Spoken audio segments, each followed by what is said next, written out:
Hello বন্ধুরা, কেমন আছো তোমরা? সবাই ভালো আছো কিনা? ফেসবুকের ভাই এবং বন্ধুরা সবাই কেমন আছেন জানাবেন।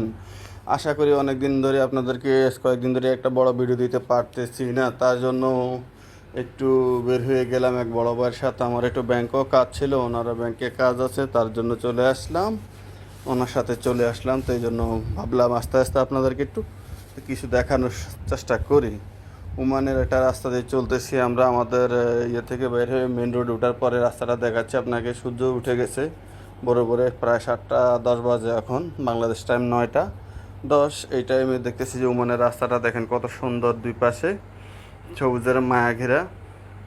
আর সূর্য মামাকে দেখা যাচ্ছে অনেক হিট নিয়ে আজকে উনি উঠতেছে। আর দেখেন রাস্তার দুই পাশটা এত সুন্দর লাগতেছে, আপনাদেরকে না দেখিয়ে পারলামই না। দেখেন সবুজের মায়া, মনে হয় যেন আমি বাংলাদেশে আছি। বাংলাদেশেও এত রাস্তার দুই পাশে এত সুন্দর করে এই জায়গাটার মধ্যে গাছ লাগিয়ে রাখছে। এটা হলো মোবেলা মাস্কেট, মোবেলা। তো এই আশপাশটা দেখেন কি সুন্দর লাগতেছিল, এই জন্য ভাবলাম আপনাদেরকে একটু ভিডিও করে না দেখালে ভালোই না হয়। তো এই জন্য ভাবলাম আপনাদেরকে একটু ভিডিও করে দেখাই। তার সাথে সাথে আমার একটা বড় ভিডিও বানানো হয়ে গেল। দেখেন কত সুন্দর রাস্তা। যার ইমার্জেন্সি দরকার উনি ইমার্জেন্সি চলে যাচ্ছে, যার নর্মালে যাওয়ার দরকার সে নর্মালে যাচ্ছে। হ্যাঁ, আমাদের গাড়িটা নর্মালে হলো মোটামুটি 100 স্পিডে চলতেছে, কারণ 100-র নিচে এখানে যে রোডে আছে, আমরা ইয়েতে আছি 100-তে আছি। আর বাম পাশে আছে 120 স্পিড। তো চলতেছি আমরা।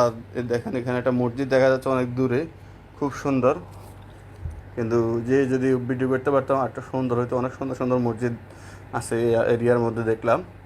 তো দেখুন কি সুন্দর সবুজ, মানে জায়গাটার মধ্যে যখন আমি ইয়ে করছি তখন আমার তো এত ভালো লাগছে যা বলার বাইরে। এত সবুজ, এত মায়া, এত সুন্দর লাগতেছিল, অনেক সুন্দর লাগতেছিল। আর দুই পাশের রাস্তা, দুই পাশে এত সুন্দর গাছগুলাকে সাজিয়ে রাখছে। আর দুই পাশে কিন্তু খুব সুন্দর সুন্দর বিল্ডিং দেখা যাচ্ছে, কিন্তু একটু দূরে। এই জন্য মোবাইলে পুরো ক্যাচ করা ইয়ে সম্ভব হচ্ছে না। তারপর যেটুকু পারলাম আপনাদেরকে দেখাইতেছি। দেখেন কত সুন্দর একটা এরিয়া। অনেকে বলেন ওমানে সুন্দর কিছু নেই, এখানে কিন্তু বিল্ডিংগুলো কিন্তু এই বিল্ডিংগুলো কিন্তু একই কোয়ালিটির, মোটামুটি একই সাইজের অনেকগুলো, কিন্তু সুন্দর দেখা যাচ্ছে। এক একটা বিল্ডিংয়ের ডিজাইন রকম, মানে চোখ ধাঁধানো জিনিসগুলা। তো অনেকেই ভাবেন যে আসলে দেখার কিছু নেই, দেখার অনেক কিছু আছে ভাই। আসলে আমরা ঘর থেকে বেরোতে পারি না বিভিন্ন রকমের সমস্যার কারণে। প্রবাসীরা টাকার মায়া কিন্তু আসলে অনেক কিছুই দেখে না, দেখেও না দেখার মতো থাকে। এই জন্য আসলে আমরা দেখতে পারি না, বলি যে ওমানে কী আছে। অনেকে ওমানকে তুচ্ছ করি ভাই, ওমানে অনেক কিছু আছে যেটা আমাদের অজানা। এখানে দেখেন এই পাশে আর মসজিদ দেখা যায়, মানে অনেক দূরে দূরে মসজিদগুলো খুব সুন্দর, কিন্তু দূরের কারণে দেখাইতে পারে নাই। তো দেখেন মানে অনেক সময় ধরে রাস্তার দুই পাশে গাড়িতে